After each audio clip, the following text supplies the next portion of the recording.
est-ce que c'est pas anticonstitutionnel? Parce que les Sénégalais n'ont pas suivi les assises. C'est la raison pour laquelle les deux messieurs qui sont sortis les premiers n'en faisaient pas partie. Même lui, s'il a signé, il l'a fait après. La deuxième question, c'est par rapport aux jeunes de Colobane. Je voudrais vraiment, avant de sortir, savoir la situation. Moi, j'ai rencontré le ministre, je ne le cache pas. Mais je voudrais savoir la position de Y'en a marre. Parce que moi, j'ai mis tout ce qui... Les jeunes de Colobane accusés d'avoir tué un policier. Et qui n'ont tué personne. Bon, mais tout ce qui s'est passé dans ce pays-là, moi, je le mets sur le dos. Si je lui rends la parole, je vais déséquilibrer davantage le débat. Mais on va aborder ce sujet, la durée du mandat du président de la République. Alors, Farba Senghor, est-ce que vous avez le sentiment que la République est toujours debout ou qu'elle est plutôt menacée, qu'elle est même affaiblie? La République est à genoux. À genoux. Couché. Parce que toutes les promesses... C'est pas à genoux, couché. Très bien, couché. Disons couché. Parce que toutes les promesses qui ont été faites, l'espoir qui vous avez poussé à manifester contre le régime de Wade pour installer un ordre nouveau, c'est-à-dire un espoir au niveau des Sénégalais, transformer leurs conditions d'existence, c'est anéanti complètement. Donc la République est à terre. Maintenant, ensuite, il y a un déséquilibre.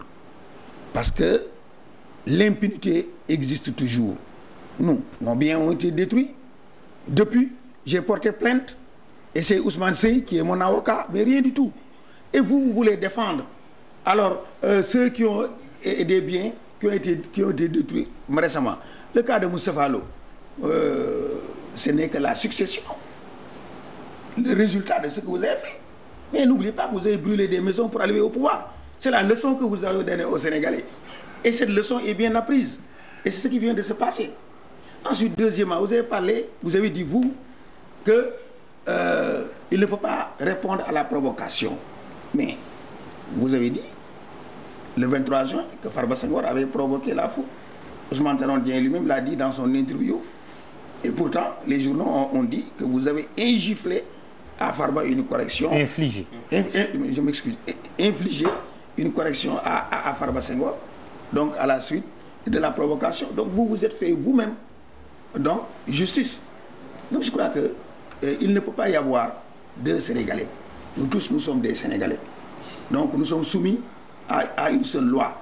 Ce qui est exact maintenant, c'est que la situation des Sénégalais est véritablement difficile.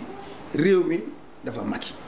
C'est la première fois dans le monde, moi j'entends le nom d'un président associé à tout ce qui ne va pas.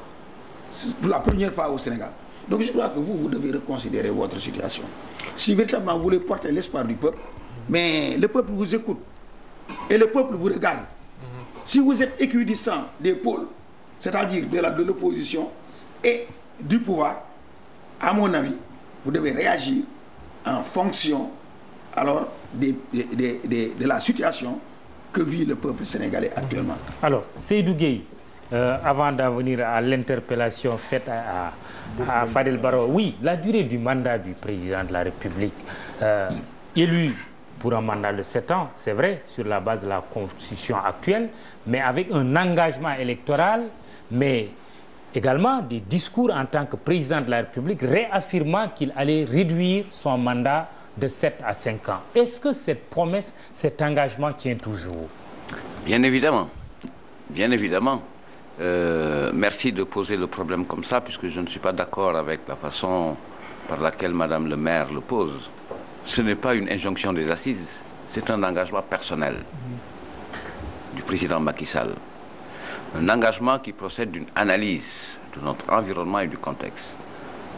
Nous avons une claire conscience qu'aujourd'hui...